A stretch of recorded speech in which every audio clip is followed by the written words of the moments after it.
हम सब ने अपने भाई बहनों से जिंदगी में बहुत कुछ सीखा है। मुझे तो आज भी याद है, मैंने साइकिल चलाना अपने बड़े भाई को देखकर ही सीखा था। अच्छा? हाँ, मतलब उसने कभी मुझे बिठाकर सिखाया नहीं, मैं तो बस घंटों से देखता रहता था वो कैसे पैडल मारता है, कैसे बैलेंस बनाता है। और एक दिन मैंने बस साइकिल उठाई और चला दी। वाह! थोड़ा लड़खड़ाया पर चला दी। ये जो सीखना है ना, ये बस देखकर और नकल करके हो जाता है, बिना किसी क्लास के। बिल्कुल। आज की हमारी ये पूरी पड़ताल सीखने की इसी ताकत पर है। शिवा नारायण का एक कमाल का शोध है, छोटे शिक्षकों की शक्ति। और ये रिसर्च इसी बात की तह तक जाती है कि भाई बहनों में ये ज्ञान एक दूसरे तक पहुंचता कैसे। हाँ, और आज हमारा मकसद सिर्फ इस प्रक्रिया को समझना नहीं है, हम ये भी देखेंगे कि इसके पीछे का दिमागी विज्ञान क्या है और इसका हमारी क्लासरूम के लिए क्या मतलब हो सकता है। मतलब ये चर्चा सिर्फ घर तक सीमित नहीं रहेगी? बिल्कुल नहीं।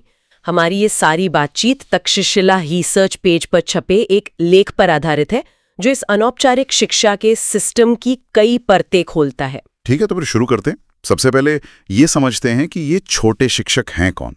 सुनने में बड़ा प्यारा सा शब्द लगता है, पर इसका असल मतलब क्या है? इसका आइडिया ना बहुत ही सरल और खूबसूरत है। छोटे शिक्षक मतलब वो बड़े भाई बहन जो आप कह सकते हैं कि रोजमर्रा की जिंदगी में अनजाने में ही अपने छोटे भाई बहनों के लिए एक टीचर बन जाते हैं। अनजाने में? हाँ बिल्कुल, ये कोई दी हुई जिम्मेदारी नहीं है, ये उनके रिश्ते का एक नेचुरल हिस्सा है। बस वो सिखाने के इरादे से नहीं सिखाते, वो बस अपनी जिंदगी जी रहे होते हैं। तो यहीं पर एक सवाल उठता है, अगर ये सीखने का तरीका इतना नेचुरल है तो हमारे स्कूलों का ढांचा इससे इतना अलग क्यों है? बहुत जरूरी सवाल है ये। वहां तो बराबरी पर सीखने को या एक दूसरे से बात करने को भी गलत माना जाता है। देखिए, पारंपरिक शिक्षण जो है वो ऊपर से नीचे की ओर होता है, मतलब टॉप डाउन। एक शिक्षक है जो ज्ञान का केंद्र है और बाकी सब छात्र हैं। सही। लेकिन भाई बहन आधारित शिक्षण बराबरी का है, ये एक्शन पर आधारित है, थ्योरी पर नहीं। और सबसे बड़ी बात, इसमें गहरा भावनात्मक जुड़ाव होता है, एक विश्वास होता है। भावनात्मक सुरक्षा आप कह रहे हैं? बिल्कुल। छोटे भाई बहन को पता होता है कि वो 1000 बार गलती कर सकता है, कोई उसे जज नहीं करेगा, और सीखने के लिए ये माहौल सबसे अच्छा होता है। तो मतलब सिर्फ जानकारी ही नहीं, रिश्ता भी उतना ही जरूरी है। पर यह प्रक्रिया काम कैसे करती है? मतलब दिमाग के लेवल पर ऐसा क्या होता है कि एक बच्चा दूसरे को देखकर इतनी जल्दी सीख जाता है? हाँ, और इसका विज्ञान बहुत ही आकर्षक है। इसके पीछे न्यूरोलॉजिकल और व्यवहारिक दोनों तरह के कारण हैं। सबसे सीधी चीज है नकल और मोटर लर्निंग। Motor learning? हाँ, यानी देखकर और नकल करके सीखना। और इसमें हमारे दिमाग के मिरर न्यूरॉन्स की बहुत बड़ी भूमिका होती है। Mirror neurons? हाँ, मैंने सुना इसके बारे में। ये वही है ना जो किसी और को कुछ करते देख हमारे दिमाग में भी वैसी ही हलचल पैदा कर देते हैं? बिल्कुल सही। ये हमारे दिमाग की वो खास कोशिकाएं हैं जो किसी को कोई काम करते हुए देखकर ठीक उसी तरह एक्टिव हो जाती हैं जैसे हम खुद वो काम कर रहे हो। मतलब जब मैं अपने भाई को साइकिल चलाते देख रहा था तो मेरा दिमाग भी एक तरह से साइकिल चला रहा था। एकदम। आपके दिमाग के मिरर न्यूरॉन्स अंदर ही अंदर साइकिल चला रहे थे, वो उस एक्शन के पैटर्न को रिकॉर्ड कर रहे थे। ये तो कमाल की बात है। और शोध में ब्रेन पेज थ्योरी और लर्नोग्राफी जैसे कुछ भारी शब्द भी हैं। इनका क्या मतलब है? इन्हें सरल भाषा में समझते हैं। लर्नोग्राफी का मतलब है क्रिया के जरिए ज्ञान हासिल करने का विज्ञान, यानी करके सीखना। ओके। और ब्रेन पेज इसी सीखने की प्रक्रिया से जुड़ा एक न्यूरल पैटर्न है। जब हम कोई नया काम सीखते हैं, जैसे जूते के फीते बांधना, तो हमारे दिमाग में उस काम का एक तरह का नक्शा या पेज बन जाता है। अच्छा, तो ब्रेन पेज उस एक्शन का ब्लूप्रिंट है जो दिमाग में छप जाता है। जैसे मेरे भाई के पेडल मारने का जो एक्शन था, उसका एक ब्रेन पेज मेरे दिमाग में बन गया होगा। आपने एकदम सही पकड़ा, यही इसका सार है। भाई बहन जब साथ में खेलते हैं या कोई काम करते हैं, तो छोटे भाई बहन का दिमाग बड़े को देखकर इन ब्रेन पेजेस को बहुत तेजी से बनाता और कॉपी करता है। इस रिसर्च में इसका एक बहुत ही प्यारा उदाहरण भी है, सत्यम और उसकी बहन नितिका का। हाँ, बताइए जरा। सत्यम 3 साल से भी कम का है और नितिका 6 साल से कम की। कहानी ये है कि सत्यम हर काम में नितिका की नकल करता था और एक दिन उसने अपने दादाजी से हूबहू वही सवाल पूछे जो नितिका पूछती थी। आप क्या कर रहे हैं दादाजी? आपका स्मार्टफोन कहाँ है? हाँ, और ये उदाहरण सिर्फ शब्दों की नकल नहीं है, ये बहुत गहरा है। सत्यम यहाँ सिर्फ भाषा नहीं सीख रहा, वो अपनी बहन को देखकर ये सीख रहा है कि दुनिया से कैसे जुड़ना है, बड़ों से कैसे बात करनी है। मतलब वो दुनिया को डिकोड कर रहा था अपनी बहन के जरिए। बिल्कुल।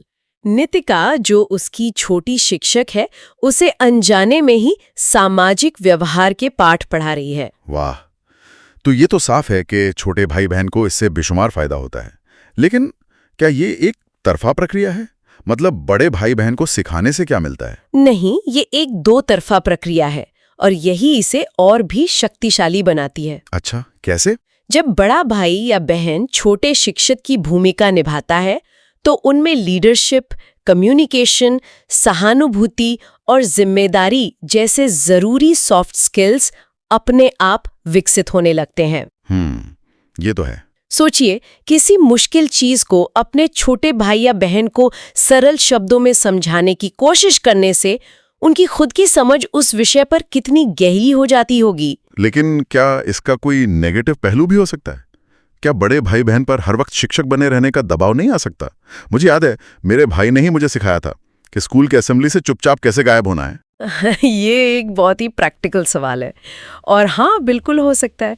कई बार बड़े भाई बहन गलत आदतें भी सिखा सकते हैं, लेकिन शोध ये बताता है कि कुल मिलाकर जो पॉजिटिव विकास होता है, नेतृत्व, धैर्य, सहानुभूति, वो इन छोटी मोटी बातों पर कहीं ज्यादा भारी पड़ता है। और छोटे भाई बहन के लिए तो फायदे साफ हैं ही। आत्मविश्वास बढ़ता है, अपनी रफ्तार से सीखने की आजादी मिलती है, और सबसे बड़ी बात, गलती करने का डर नहीं होता। हाँ, ये एक सुरक्षित माहौल है जहां गलतियां सीखने का हिस्सा होती हैं, नाकामी का ठप्पा नहीं। बिल्कुल, इसे सेफ स्पेस टू फेल कहते हैं। ये किसी भी तरह की लर्निंग के लिए सबसे जरूरी चीज है जो हमारे स्कूलों में अक्सर गायब होती है। ये सब सुनकर मुझे अपने स्कूल के दिन याद आ रहे हैं। वहां तो ग्रुप स्टडी को भी अक्सर नकल करने का एक तरीका माना जाता था। ये शोध तो ठीक उसका उल्टा कह रहा है। तो क्या इस घरेलू मॉडल को स्कूलों में लाने का कोई तरीका है? क्लास के छात्र बारी बारी से छोटे शिक्षक बनते हैं। मतलब बच्चे ही बच्चे को पढ़ाएंगे? हाँ, एक तरह से। मान लीजिए आज गणित का कोई नया कॉन्सेप्ट सिखाना है, तो शिक्षक पहले कुछ छात्रों को वो कॉन्सेप्ट अच्छी तरह सिखा देता है। फिर ये छात्र अपनी अपनी छोटी टीमों के शिक्षक बन जाते हैं और बाकी छात्रों को अपनी भाषा में वो कॉन्सेप्ट समझाते हैं। एक मिनट, तो इसका मतलब टीचर की नौकरी खतरे में है? नहीं, नौकरी खतरे में नहीं है, लेकिन टीचर का रोल जरूर बदल रहा है। इस मॉडल में शिक्षक एक लेक्चरर से हटकर एक गाइड या मॉडरेटर बन जाता है। ऑर्केस्ट्रा के कंडक्टर की तरह? क्या बात है, बिल्कुल सही कहा। वो खुद वाद्य यंत्र नहीं बजाता, बल्कि ये पक्का करता है कि सब मिलकर एक सुरीली धुन तैयार करें। तो ये सहयोगी शिक्षा को बढ़ावा देता है। जब बच्चे एक दूसरे को सिखाते हैं तो वे सिर्फ रटते नहीं, बल्कि उस विषय को सच में समझते हैं। आपने बिल्कुल सही पकड़ा। शोध में पाया गया है कि जब छात्र एक दूसरे को सिखाते हैं तो समूह में नॉलेज रिटेंशन नाटकीय रूप से बढ़ जाता है, क्योंकि सिखाने के लिए आपको उस विषय को 100% समझना पड़ता है। लेकिन इसे असलियत में लागू करना कितना मुश्किल होगा? हमारे स्कूलों पर सिलेबस पूरा करने का, परीक्षाओं का इतना दबाव होता है। ये एक बहुत बड़ी चुनौती है, इसमें कोई शक नहीं। हमारा मौजूदा सिस्टम परीक्षाओं पर बहुत ज्यादा केंद्रित है। इस मॉडल को अपनाने के लिए मानसिकता में एक बड़े बदलाव की जरूरत होगी। लेकिन ये शोध कम से कम ये बहस तो शुरू करता है कि शायद हम सीखने के एक ज्यादा असरदार तरीके को नजरअंदाज कर रहे हैं। तो अगर हम इस पूरी चर्चा को समेटें तो इसका असली निचोड़ क्या है?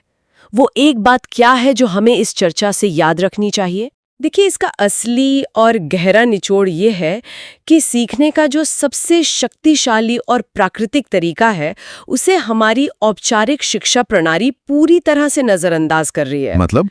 हम करोड़ों रुपए स्कूलों की इमारतों, स्मार्ट क्लासरूम पर खर्च कर रहे हैं, जबकि सीखने का सबसे असरदार इंजन, यानी एक इंसान का दूसरे इंसान से भावनात्मक जुड़ाव के साथ सीखना, शायद हमारे घरों में ही बंद पड़ा है। वाह! शोध के मुख्य निष्कर्ष इसी बड़ी तस्वीर की ओर इशारा करते हैं। पहला, भाई बहन प्राकृतिक शिक्षक है।